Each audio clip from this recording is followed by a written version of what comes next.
আপনি আল্লাহকে ভালোবাসেন। আমার রাসূল বলেছিলেন, ও সাহাবায়ে কেরামেরা, আল্লাহ পাক আমাকে যখন মায়ের গর্ভে পাঠান নাই, দুনিয়ার কোন জায়গায় পাঠান নাই, প্রতি আদম আলাইহিস সালাম থেকে নিয়ে যত নবী চলে গেছে, ঈসা রূহুল্লাহ চলে গেছে, তারপর 570 বছর দুনিয়ায় নবী ছিল না। আমি রাসূলুল্লাহকে দুনিয়ায় আল্লাহ পাঠালেন 12ই রবিউল আউয়াল। তার আগে আমি রাসূলুল্লাহ দুনিয়ায় আসার আগেতে আমার আল্লাহ পাকের তাসবিহ তেলাওয়াত করতাম, আমার আল্লাহ তাসবিহ পড়তাম কি জানো? আল্লাহু আকবার, আল্লাহু আকবার, সুবহানাল্লাহ, সুবহানাল্লাহ, আলহামদুলিল্লাহ, আলহামদুলিল্লাহ। ও যে আল্লাহ মাসাবিরা, এই সুবহানাল্লাহ পড়েছি 70,000 বছর, আল্লাহু আকবার 70,000 বছর, আলহামদুলিল্লাহ 70,000 বছর। এইভাবে আমি 1 নয় 2 নয় 2,10,000 বছর আল্লাহর জিকির করেছিলাম। ইয়া রাসূলুল্লাহ, হাবিবাল্লাহ, এই জিকির করলেন আপনি কি করবেন? আমার নবী বলেছিলেন, আমার জিকিরে আমার আল্লাহ পাক খুশি হয়ে গেছে, এত রাজি হয়েছে, আমাকে হাবিব বলে ডেকে উঠলেন। আমি রাসূলুল্লাহ তারপরে পড়তে লেগেছি, লা ইলাহা, কেউ নাই, ইল্লাল্লাহু, আল্লাহ ছাড়া কোনো মাবুদ নাই, লা ইলাহা ইল্লাল্লাহ, লা ইলাহা ইল্লাল্লাহ। আমার নবী বলছেন, আমি পড়তে লেগেছি লা ইলাহা ইল্লাল্লাহ, আর আমার আল্লাহ বলছে মুহাম্মাদুর রাসূলুল্লাহ, মুহাম্মাদুর রাসূলুল্লাহ। আল্লাহ বলছে, হাবিব গো, আপনি যেমন বলছেন আমি আল্লাহ ছাড়া আপনার কেউ নাই, আমি আল্লাহ বলছি মুহাম্মাদুর রাসূলুল্লাহ, আপনি আমার বন্ধু, আপনি ছাড়া আমি আল্লাহর কেউ নাই। একবার জোরে বলা যাবে না সুবহানাল্লাহ? আল্লাহ বলছে, আপনি যেমন বলছেন আমি আল্লাহ ছাড়া আপনার কেউ নাই, আমি আল্লাহ বলছি আপনি আমার বন্ধু ছাড়া আমি আল্লাহর কেউ নাই। সেই নবীর উম্মত বাবাজি, সে নবীর উম্মত। মুসলমান যদি পারো তো দুনিয়ায় কেঁদে লাও, ওরে মরণের পরে দুনিয়ার কোন বিষয়, সম্পদ, টাকা পয়সা, অর্থ কেউ চুজাবে না। ওরে দুনিয়া থেকে চলে যাব, আমাদের সঙ্গে দুটো জিনিস থাকবে, ওই দুটোর একটা হলো ঈমান, একটা হলো আমল, একটা আমল একটা ঈমান। এই দুটো জিনিস যদি সঙ্গে থাকে, সে মেতরের বাচ্চা হোক, গরিবের বাচ্চা হোক, ফকিরের বাচ্চা হোক, যে দেশের যে বংশের মানুষ হোক না কেন, যার ভিতরে ঈমান বিরাসূল, জিহাদ ফিসাবিলিল্লাহ আছে, আল্লাহর ভয় ভীতু তার মধ্যে রয়েছে, ঈমান আমল নিয়ে মজবুত করে কবরে ঢুকতে পারবে, তার আর কোনো ভয় নাই, চিন্তা নাই, তার কোনো চিন্তা ভাবনা নাই। আমার ভাইরা, আমার আপনারকে দুনিয়ার বুকে থেকে ঈমান আর আমল সঙ্গে করে লাও। মুসলমান দুনিয়াতে কোন মানুষ, কোন নেতা, কোন লিডার, কোন মা, কোন আমল করে এমপি কেউ রেহাই পাবে না, পাবে না, পাবে না। মরণ বলে একটা জিনিস তো আছে বাবা, কবর বলে একটা জিনিস আছে, আখিরাত বলে একটা জিনিস আছে, কিয়ামত বলে একটা সময় হবে। আমার ভাইরা, সেদিনের কথা ভাবো, চিন্তা করো, আল্লাহর কাছে কাঁদো। আল্লাহ বলেছে, লা তাকনাতু মির রাহমাতিল্লাহ, ইন্নাল্লাহা ইয়াগফিরুয যুনুবা জামিআ, ইন্নাহু হুয়াল গফুরুর রহিম।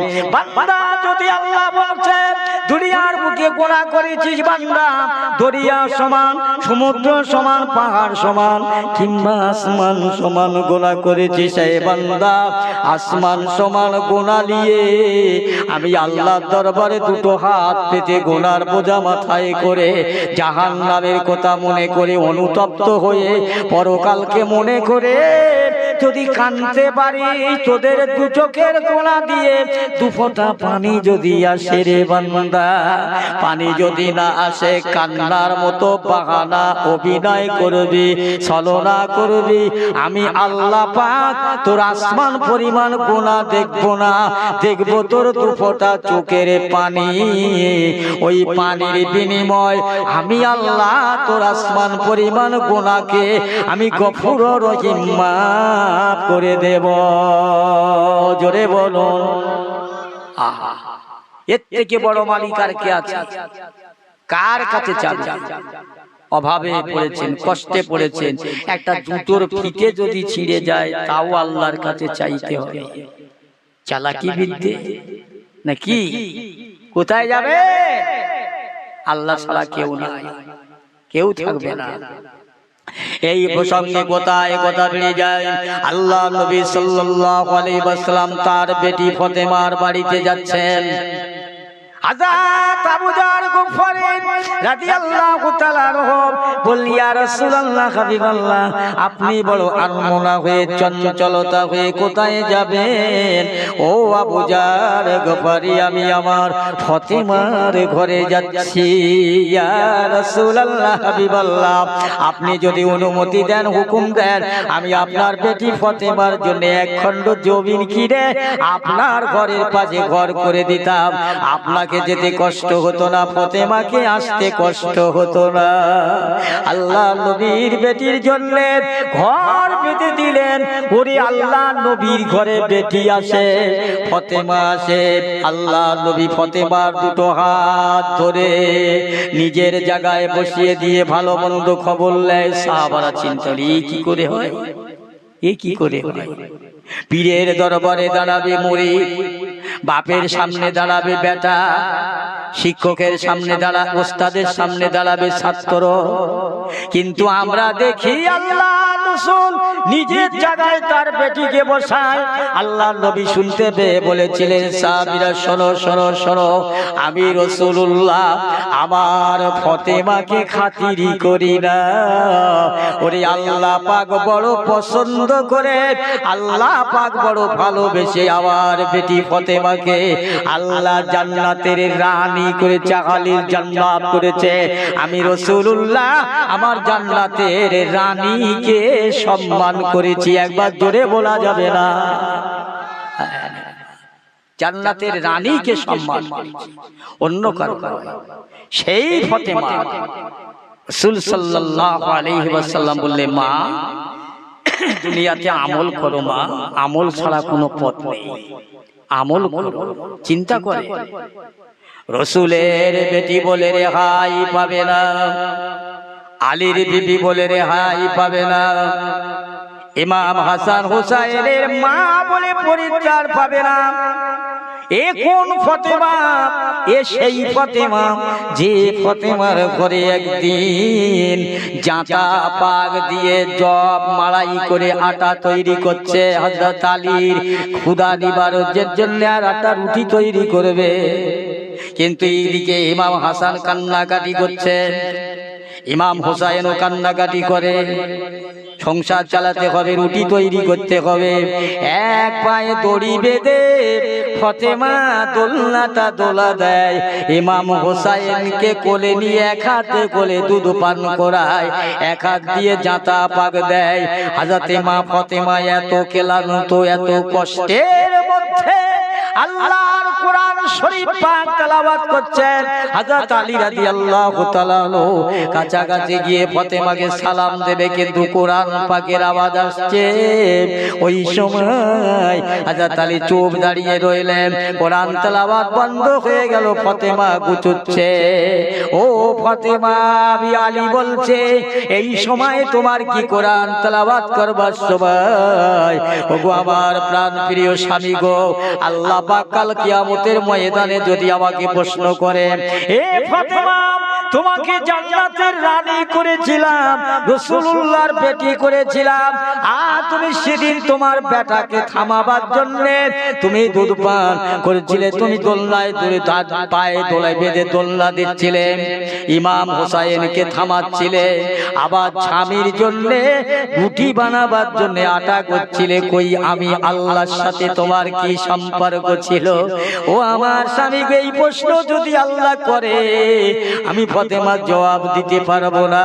তাই দুনিয়ার কাজ করছি, দুনিয়ার কাজে রত, আমি দুনিয়ার কাজে ব্যস্ত, আমার আল্লাহর কোরআন শরীফ পাক পড়ছি যাতে করে আমি ফাতেমা কিয়ামতে প্রশ্নর সম্মুখীন না হই। একটু জোরে বলা যাবে না সুবহানাল্লাহ?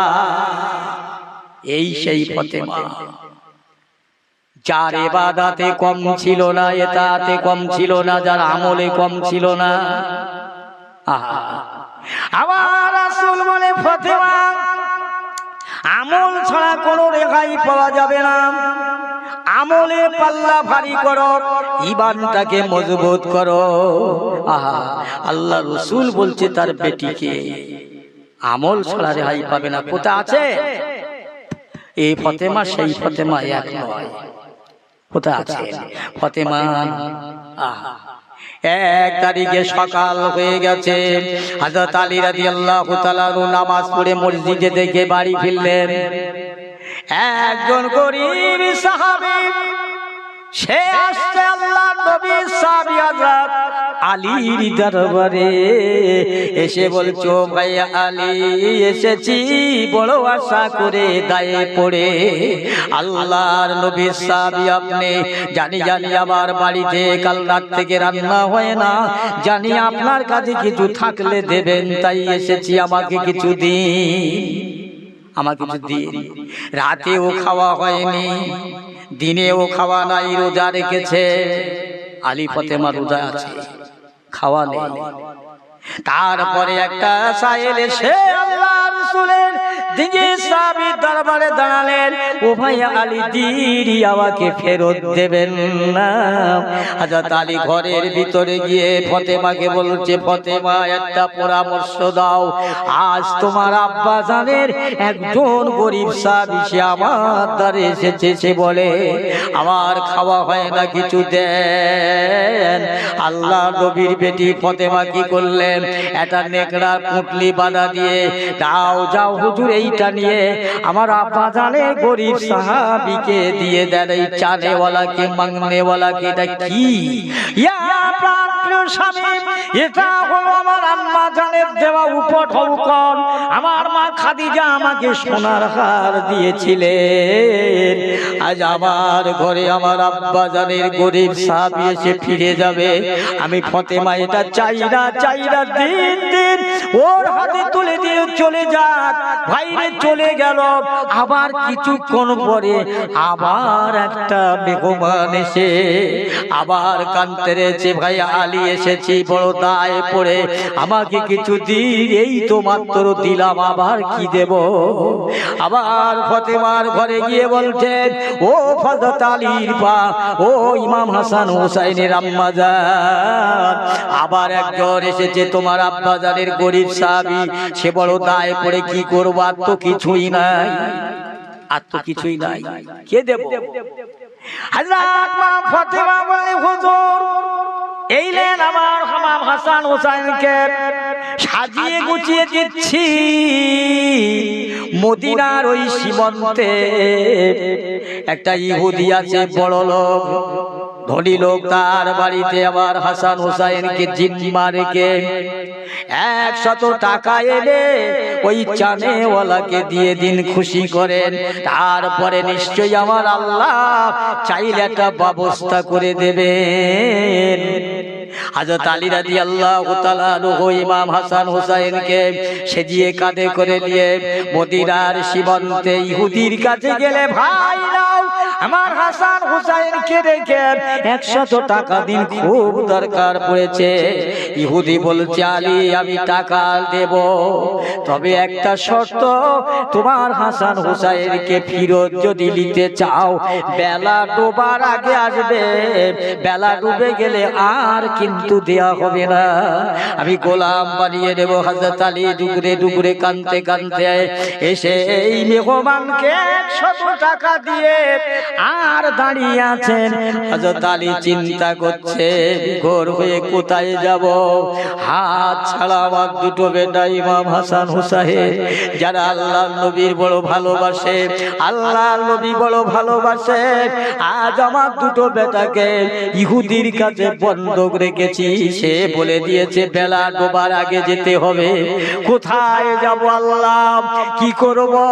এদিকে ফাতেমা নামাজের মুসাল্লায় সেজদায় পড়ে কাঁদছেন, আল্লাহ আমার বেটার ইহুদির গোলাম যেন না হয়, এটা ব্যবস্থা করুন। দেখতে পাওয়া যায় একজন আওয়াজ মানুষ একটা উটের লাগাম ধরে টেনে টেনে টেনে টেনে আসছে আর জিজ্ঞাসা করছে, ভাই আপনি উট কিনবেন? না, আমার কাছে পয়সা নেই, এটা আমি ধারে দেবো, ধারে বিক্রি করি। 100 টাকা দাম করে দিয়ে গেলেন, চলে গেলেন। ও লোকটা দিয়ে আবার একজন অচেনা মানুষ এসে বলছে, ও ভাই আলী, আপনার উটটা যে খুব সুন্দর, বিক্রি করবেন? বলে হ্যাঁ, দাও, 200 টাকা দিচ্ছি। 200 টাকায় উটটা দিয়ে দিলেন। 200 টাকা নিয়ে দাঁড়িয়ে আছেন। যিনি উটটা গলা লাগাম ধরে দিয়ে গেল, উনি এসে বলছে, ভাই উট তো আর আপনার কাছে নাই, বিক্রি হয়ে গিয়েছে, দিন আমার 100 টাকা দিন, আমি চলে যাই। 100 টাকা নিয়ে হযরত আলী রাদিয়াল্লাহু তাআলা আনহু নিজের বাচ্চা দুটো ফিরিয়ে আনার জন্য নিজে চলে গিয়েছে। ইহুদিকে ডাকছেন, ভাই এই নাও আপনার টাকা, নাও আমার বেটাকে দিয়ে দাও। ইহুদি বলছে, কথা কি? হবে না, হবে না, হাত নেড়ে বলছে, সে কি কথা? এই তো আপনার টাকা আপনার জন্য এনেছি, এখন আপনার অর্থ আপনি নিয়ে নিন, আমার বেটাকে দিয়ে দিন। হবে না, হতে পারে না, আমি যে বলেছিলাম বেলা সূর্য ডোবার আগে আসবে, সূর্য ডুবে গিয়েছে, আর দেওয়া হবে না। তোমার হাসান হুসাইনকে আমি গোলাম বানিয়ে নেব। হযরত আলী রাদিয়াল্লাহু তাআলা ডুগরে ডুগরে কাঁদেন, আল্লাহ আল্লাহ আমি কি করব? সে বলে বেলা ডুবে গিয়েছে, আল্লাহ একবার আমার হাসান হুসাইনের জন্য তুমি এই ডুবন্ত সূর্যটা, ডুবন্ত বেলাটা কি তুলে দিতে পারো না? আমার হাসান হুসাইনকে বাড়ি নিতে পারবো না। আল্লাহর কাছে কাঁদতে লেগেছে। আল্লাহ বলে, আমার ইমানদার বান্দা যখন কাঁদে, আমার ইমানওয়ালা বান্দার কান্নাকে আমার এত সহ্য হয় না, আমি তার কান্নাকে কবুল করে থাকি। হযরত আলী কাঁদছে, হঠাৎ দেখতে পাওয়া যায় ওই ডুবে যাওয়া সূর্যটা, ডুবে যাওয়া বেলাটা আবার পশ্চিম আকাশে আল্লাহ আলোর ছোটটা তুলে দিয়েছে। মনোযোগ আলী ওদিকে ডাকছেন, অনেক বকাবকির ফলে বেরিয়ে আসেন, ওই দেখো, ওই দেখো, এখনো সূর্য দেখা যায়। ইহুদি হাসান আর হুসাইনকে দিলেন, হযরত আলী কাঁধে করে নিয়ে ফাতেমার কাছে পৌঁছে দিয়ে আল্লাহর নবীর দরবারে চলে যান। আল্লাহ রাসূলের দরবারে গিয়ে, আল্লাহর হাবিব, আমি আলী কি আমার কীর্তি গাথা? আমার নবী বলছে, বাবা আলী শোনো, তোমার কাছে আবার একটা কথা জিজ্ঞাসার, যে উটটা তোমার কাছে বিক্রি করে গেল, ওকে তুমি চেনো? না তো হুজুর, চিনি না। বলে, উনি হলেন আল্লাহর ফেরেশতা হযরত জিবরাইল আলাইহিস সালাতু ওয়াস সালাম। একবার জোরে বলুন সুবহানাল্লাহ। ও আলী, আলী, যে তোমাকে উটটা দিয়ে গেল, উটটা কার? তা তো হুজুর জানি না। বলছে, ও হযরত আলী, ওই উটটার পিঠে উঠে আমার ফাতেমা জান্নাতের রানী হয়ে সওয়ার হয়ে ঘুরবে। আজ দুনিয়াতে আল্লাহর নবী সাহাবীদের সম্মান করেছো, আল্লাহর নবী সাহাবীদের ভালোবেসেছো বাবা, তাই আমার আল্লাহ পাক দুনিয়ার বুকে তোমার সামনে ফাতেমার উটটা, বাবা যে উটটা কিনে নিয়ে গেল, উনি কে? তা তো হুজুর জানি না। উনি হলেন হযরতে নেকাইল আলাইহিস সালাম। আর একবার জোরে বলো, কি গো?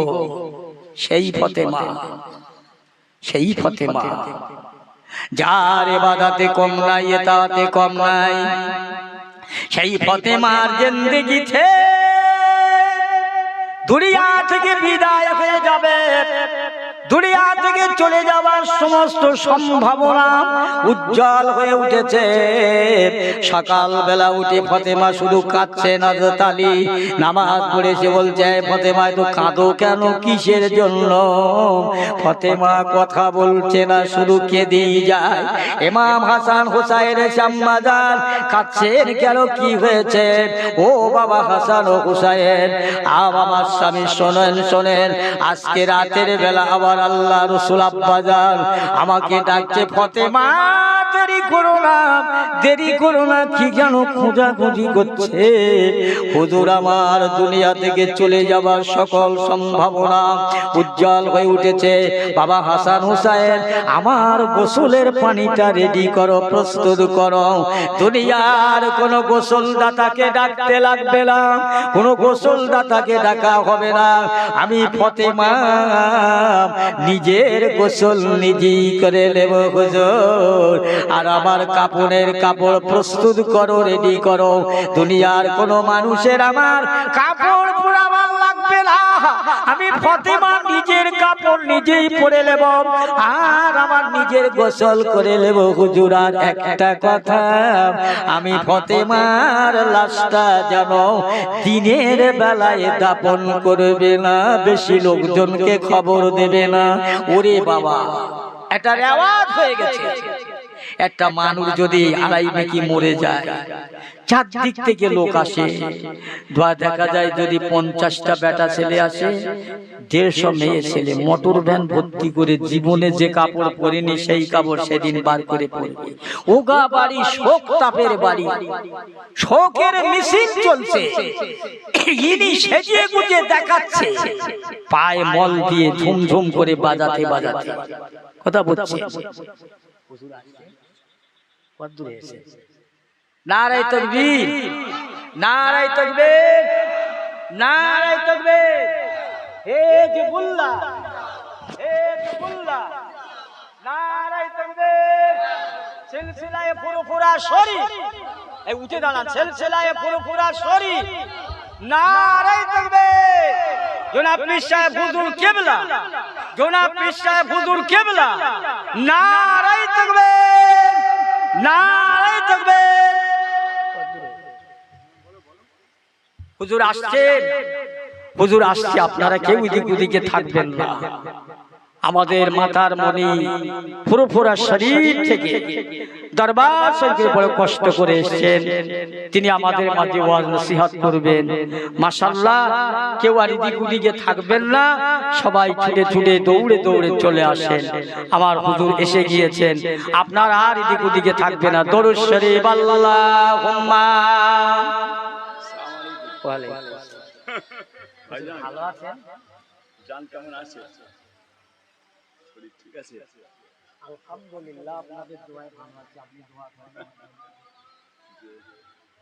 কোচিরা সব ভালো আছে? বাড়ির সবাই ভালো আছে? জি জি, কোচিরা ভাইজানকে ধরে ধরে না, আল্লাহ আপনি দোয়া করেন। সকলে বসে যান, সকলে বসে। কোচি এগুলো সব কি করেছো? এগুলো সব কেন করেছো? ওয়ার পরে কি হবে? অনেক তো আছে, আর করে কি হবে? ছবি তুলছো নাকি? ছবি করছো? ছবি হচ্ছে নাকি? না বাবা।